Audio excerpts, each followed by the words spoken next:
দুবাইয়ে মূর্তি পূজার কারণে বা অন্যান্য বিভিন্ন অপরাধের কারণে বর্তমানে যে বন্যা পরিস্থিতি হয়েছে, এটাকে কি আমরা আল্লাহর গজব বলতে পারি? এ বিষয়ে মেহেরবানি করে আমাদেরকে কিছু জানাবেন।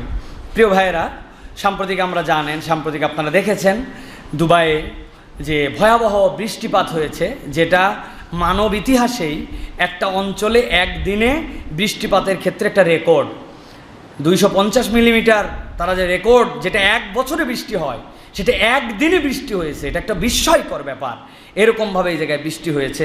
বিষ্ণু ভাইয়েরা দেখেন, আমি আমার ক্ষুদ্র দৃষ্টিভঙ্গিতে 2-3টি দিকের কথা এখানে আলোচনা করতে চাই। একটি হচ্ছে যে এই বিষয় নিয়ে আমরাও কিছু দেখছিলাম। এখানে আল্লাহ রাব্বুল আমিন কোরআনুল কারীমের মধ্যে একটা বেসিক কথা বলেছেন, যাহারাল ফাসাদু ফিল বাররি ওয়াল বাহরি বিমা কাসাবাত আইদিন নাস। এই যে আমাদের বিপর্যয়, এগুলা মানব কামায়। তো মানব কামায়ের সায়েন্টিফিক ব্যাখ্যা কেউ কেউ দিচ্ছেন, সাম্প্রতিক বিগত 20-30 বছর সেই জায়গাতে তো বৃষ্টি কম হয়, কিন্তু তারা এই যে ক্রাউড সিডিং আকাশে এক ধরনের পদার্থ ছিটিয়ে তারা ইচ্ছা মতো যেই মেঘ ঘনীভূত হয়ে এখন বৃষ্টির উপযুক্ত হয় নাই, ওই মেঘগুলাকে অ্যাসিড দিয়ে তারা বৃষ্টি করায় তাদের পরিবেশকে ঠিক করার জন্য চেষ্টা করে। তো এটা এখন সাম্প্রতিক বিশাল বিতর্ক যে এই ক্রাউড সিডিংয়ের লেভেল তারা এমন জায়গায় নিয়ে গেছে যে এই বিক্রিয়া হতে হতে হতে ওই আকাশের ওই মণ্ডলটার মধ্যে একটা ভিন্ন রকম ক্রাইসিস তৈরি হওয়ার কারণে আজকে যেই অতিবর্ষণ যেটা হয়ে গেল, কেননা এর আগে এরকমভাবে 70 বছর ইতিহাসে বর্ষণটা হয় নাই। এটার দ্বারা আমাদের শিক্ষা কি? প্রাকৃতিক আল্লাহ রাব্বুল আলামিনের যে ভারসাম্য, জীববৈচিত্র্য, এটা কখনো নষ্ট করতে হয় না। পণ্ডিতি করে কিছু করলে আমাদের জন্য উপকারের থেকে অপকার সেটা হতে পারে। এটা আমাদের বিচার বুদ্ধি করে করতে হবে। এটা আমাদের দেশের জন্যও জরুরি। আপনার নিচে পানি আছে মানে আপনি গড়গড়ায় পানি উঠান, আপনি ইচ্ছা মতো নষ্ট করেন, আপনি পানি দিয়ে যা ইচ্ছা তাই করেন। আজকে বাংলাদেশের মতো জায়গাতেও দেখবেন কত বড় বিপর্যয় হয়। এই যে এই বছর যে গরম যাচ্ছে, পানির অবস্থা যে কী হবে, কত যে কলসি মিছিল আর কত যে আমাদের ঝাড়ু মিছিল হবে, এর কোনো তো অভাব নাই। সুতরাং এইগুলো আমাদেরকে বিবেচনার সাথে ব্যবহার করতে হবে। দ্বিতীয় কথা, পাপ এবং পাপের যতগুলো শহর, আমি বিশ্বের বেশ কিছু দেশে গেছি, তার মধ্যে দুবাই, আলাইন, এইগুলোতে গেছি। সত্যিকার কথা, দুবাইয়ে যারা এখন পর্যন্ত মুহাক্কিক আলেম আছেন তারা কেঁদে কেঁদে আমাদের কাছে বলছেন দুবাই হচ্ছে এখন মাকবারাতুল ইলম, এটা হচ্ছে এলেমের গোরস্থান। এখানে ইসলামের কথা ঠিকমতো বলা যায় না। এটাকে তারা মাল্টি ন্যাশনাল যেরকম জায়গা বানাইছে, মাল্টি কালচারাল প্লেস বানাইছে। জুমার খুতবাতে ইব্রাহিমের দিনের কথা বলতে হয়। ইব্রাহিম মিল্লাত আবিকুম ইব্রাহিমের দিনের মধ্যে তো সবাই আছে।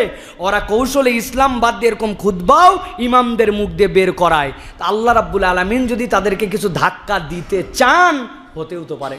সবচেয়ে বড় বিষয় হচ্ছে প্রিয় ভাইরা, অন্যের বিপদে কি হলো, কার উপর গজব আসলো, কে কোন আমলে গজব করলো, এই চিন্তা করা আমাদের জন্য বড় বেশি বিলাসিতার চিন্তা। কেননা আমরা নিজেরাই পাপের স্বর্গে বসবাস করতেছি, ঠিক না ভাই? গুলশানের মতো জায়গায় মেয়েরা মদ খেয়ে রাস্তায় এসে মারামারি করে, পুলিশ তাদেরকে ধরার পরে পুলিশ পর্যন্ত বিপর্যস্ত হয়। এটা বাংলাদেশ, এটা মুসলমানের দেশ, বোঝা যায় না যে এই বয়সের ইয়াং মেয়েরা এই পরিমাণ বারের থেকে মদ খেয়ে রাস্তায় প্রকাশ্যে মাতলামি করতে পারে। কিসের আপনি দুবাইয়ের চিন্তা নিয়ে আসেন? আমার শহর ধ্বংস হয়ে যায় কিনা, এটা একটা পাপের শহরে পরিণত হয়েছে। এখান থেকে আমাদের বাঁচার জন্য চেষ্টা করতে হবে, ঠিক কিনা? আপনি আপনার বাচ্চার খবর জানেন না। আপনি জানেন সে বিড়ি খায়, কিন্তু বিড়ি খাওয়া বাদ দিছে, বিড়ির মধ্যে ভরে গাঁজা খায়, ও হিরোইন খায়, ও নেশা খায়। আপনার ঘরের মধ্যে এরকম নেশাখোর আছে, আপনি কিসের দুবাইয়ের চিন্তায় আছেন? আমাদের নিজেদের হেদায়েতের চিন্তা করতে হবে প্রিয় ভাইয়েরা। আর আল্লাহ রাব্বুল আলামিনের কাছে আশ্রয় প্রার্থনা করতে হবে, আল্লাহ তাদেরকেও হেদায়েত দাও, আমাদেরকে হেদায়েত দাও। কারো বিপর্যয়ে মুসলমান কখনো খুশি হবে না। ঠিক হয়েছে, ওদের শিক্ষা একটা দরকার ছিল না ভাই, এটা আমি বলতে পারি না। আমি আল্লাহর কাছে বলতে পারি তাদের যে বিপর্যয়, আল্লাহ সেখান থেকে যে কারণে বিপর্যয় হয়েছে তাদেরকে হেদায়েত দান করে দাও। আল্লাহ রাব্বুল আমিন তাদেরকে শুধরায় দাও। তারা তো আমারই ভাই, তারা তো আমারই ভূমির লোক। এই মানুষগুলার হেদায়েত আমাদের জন্য অনেক বড় জরুরি। মধ্যপ্রাচ্যের আরব বিশ্ব যদি ঠিক হয়ে যায়, পৃথিবী টাইট হয়ে যেতে 15 মিনিট লাগবে। 15 মিনিট, 15 মিনিটস। আপনি সারাদিন ওই এ পণ্য সে পণ্য যেগুলো আমরা বর্জন করতেছি, এগুলো আমাদের ইমানে আল্লাহর কাছে জবাব দেওয়ার জন্য আমাদেরকে করতে হবে। কিন্তু ওরা যদি 15 মিনিটের একটা বর্জনের ঘোষণা দেয়, দুনিয়া শুধরাই যাবে, ঠিক কিনা? কিন্তু আমরা আল্লাহ রাব্বুল আলামিনের এই বান্দাগুলোর মধ্যে হেদায়েতের সেই রূপ দেখতে পাচ্ছেন। আল্লাহ আমাদেরকে বোঝার তৌফিক দান করেন। প্রিয় ভাইয়েরা, আরেকটা জিনিস, রাব্বুল আলামিন যদি কোনো পরিকল্পনাকে ফেল করাতে চান তাহলে আল্লাহ রাব্বুল আলামিনের কাছে এটা কোনো বিষয়ই না, ঠিক কি না? সুতরাং প্রযুক্তি দিয়ে, কৌশল দিয়ে, বুদ্ধি দিয়ে এইগুলা নয়, বরং আল্লাহর দয়া দিয়ে আমরা বেঁচে থাকতে পারি। আল্লাহর কাছে যেন বিনয়ী হয়ে যেতে হবে। আল্লাহ যেন আমাদেরকে বুঝানোর তৌফিক দান করেন, বল আল্লাহুম্মা আমিন। পৃথিবীতে যত গুনাহ হয়, পৃথিবীর যত বেশ্যা আছে, পৃথিবীর যত নোংরা আছে, এগুলো সারা পৃথিবীতে মিলে যতগুলো হয়, একদিনে আমি শুনছি দুবাইয়ে তার থেকে বেশি হয়। আল্লাহ রাব্বুল আমিন যে এদেরকে সবগুলাকে ফালায় দিয়ে উল্টায় পাল্টায় শেষ করে দেন নাই, এটাই আল্লাহর দয়া। আল্লাহ বাকিটুকু আমাদেরকে বোঝানোর তৌফিক দান করেন, আমাদের নিজেদেরকে হেদায়েত নেওয়ার তৌফিক দান করেন।